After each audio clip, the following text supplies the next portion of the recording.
ഈ സമരം തുടങ്ങിയ അന്ന് മുതൽ ആഗ്രഹിക്കുന്നതാണ് ഇവിടെ വരണം, നിങ്ങളെ കാണണം, നിങ്ങൾക്ക് എന്നാലാകുന്ന സഹായങ്ങൾ വാഗ്ദാനം ചെയ്യണം. പക്ഷേ പല തിരക്കുകൾ കൊണ്ടും സാധിച്ചില്ല. ഇന്ന് ദൈവം അനുഗ്രഹിച്ച് ഞങ്ങൾ NDAയുടെ ഓഫീസ് ഇനാഗ്രേഷനുമായിട്ട് ബന്ധപ്പെട്ട് കാലത്ത് വന്നപ്പോഴാണ് ഇങ്ങനെ ഒരു പരിപാടിയുണ്ട്, അതിൽ പങ്കെടുക്കാൻ പറ്റുമെങ്കിൽ പങ്കെടുക്കണമെന്ന് പറഞ്ഞപ്പോൾ ഞാൻ സന്തോഷത്തോടെ സ്വീകരിച്ച് മറ്റു പരിപാടികളെല്ലാം മാറ്റിവെച്ച് ഇന്ന് ഈ മുനമ്പത്തെ ജനങ്ങളെ കാണാനായിട്ട് വന്നതാണ്. നമുക്കറിയാം, ഈ 7 പതിറ്റാണ്ട് കാലമായിട്ട് ഇവിടെ LDFും UDFും മാറി മാറി ഭരിച്ച് ഈ നാടിനെ കൊള്ളയടിച്ച് ഇവിടുത്തെ പാവപ്പെട്ടവൻ്റെ സാധാരണക്കാരൻ്റെ രക്തമൂറ്റി കുടിച്ച് ഇന്ന് ഇതുപോലെ ഈ കേരളം നശിച്ച് ഒരു നേരം പോലും ഭക്ഷണം കഴിച്ച് വയറു നിറച്ച് ഭക്ഷണം കഴിക്കാൻ പറ്റാത്ത സാഹചര്യത്തിൽ എത്തിച്ചിരിക്കുകയാണ്.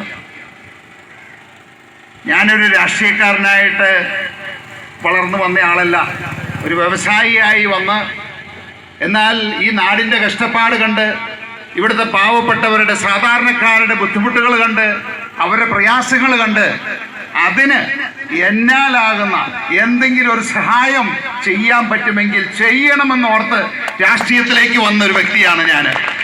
അപ്പോൾ തീർച്ചയായിട്ടും ഞാൻ ഒറ്റയ്ക്ക് നിന്ന് പോരാടി കഴിഞ്ഞ 10-14 വർഷക്കാലമായിട്ട്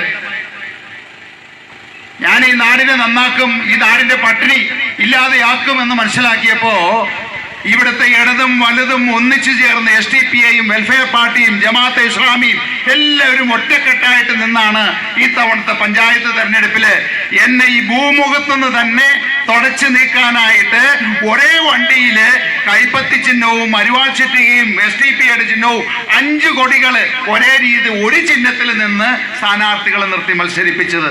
അപ്പൊ ഞാൻ തീരുമാനിച്ചു, ഇങ്ങനെ തോറ്റു കൊടുത്തു കഴിഞ്ഞാൽ ഞാനല്ല തോക്കുന്നത്, ഈ നാടാണ്, ഈ നാട്ടിലെ പാവപ്പെട്ട സാധാരണക്കാരാണ്, ഇവിടുത്തെ കഷ്ടപ്പെടുന്ന ആളുകളാണ് തോൽക്കുന്നത് എന്ന് മനസ്സിലാക്കിയപ്പോ ഞാൻ എന്റെ മുന്നിൽ കണ്ട വഴിയാണ് ഇന്ത്യ ഭരിക്കുന്ന, ഇന്ത്യയെ ലോകത്തിന്റെ വികസനത്തിലേക്ക് കൈ ഉയർത്തി പിടിച്ച മോഡിജിയുടെ കൂടെ NDAയുടെ ഒപ്പം നിന്നിട്ട് ഈ കേരളത്തെ വളർത്തിയെടുക്കുക, ഇവിടുത്തെ സാധാരണക്കാരുടെ പാവപ്പെട്ടവരുടെ അവരുടെ അടിസ്ഥാന പ്രശ്നങ്ങൾ പരിഹരിക്കുക, ആ ഒരു ലക്ഷ്യത്തോടു കൂടിയാണ് ഞാൻ ഈ NDAയിലേക്ക് വന്നിരിക്കുന്നത്.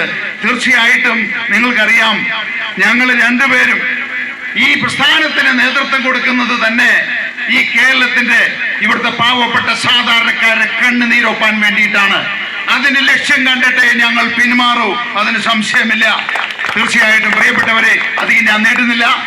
എനിക്ക് ഇവിടെ വന്ന് വളരെയധികം ദുഃഖം തോന്നി. ഈ കടലിനോട് മല്ലിട്ട് ഇത്രയധികം ദുഃഖങ്ങളും പ്രയാസങ്ങളും എല്ലാം സഹിച്ച് ഇതുപോലെ 500 ദിവസം ഈ ഒരു നാടിന് വേണ്ടിയിട്ട് കഷ്ടപ്പാട് അനുഭവിക്കുന്ന എല്ലാവരെയും കണ്ടതിൽ എനിക്ക് വളരെയധികം സങ്കടമുണ്ട്.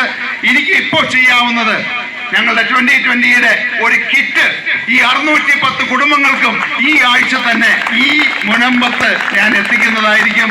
അത് ഒരു തുടക്കമാവട്ടെ. തീർച്ചയായിട്ടും ഇവിടെ ഈ പറയുന്ന സമരത്തിന് പോരാടുന്ന മുനമ്പൻ ജനതയോടൊപ്പം ഈ പറയുന്ന NDA മുഴുവനായിട്ടും ഞാൻ അടക്കമുണ്ടാകും എന്ന് പറഞ്ഞുകൊണ്ട് നിർത്തുന്നു. നന്ദി, നമസ്കാരം. ഒത്തിരി നന്ദി സർ.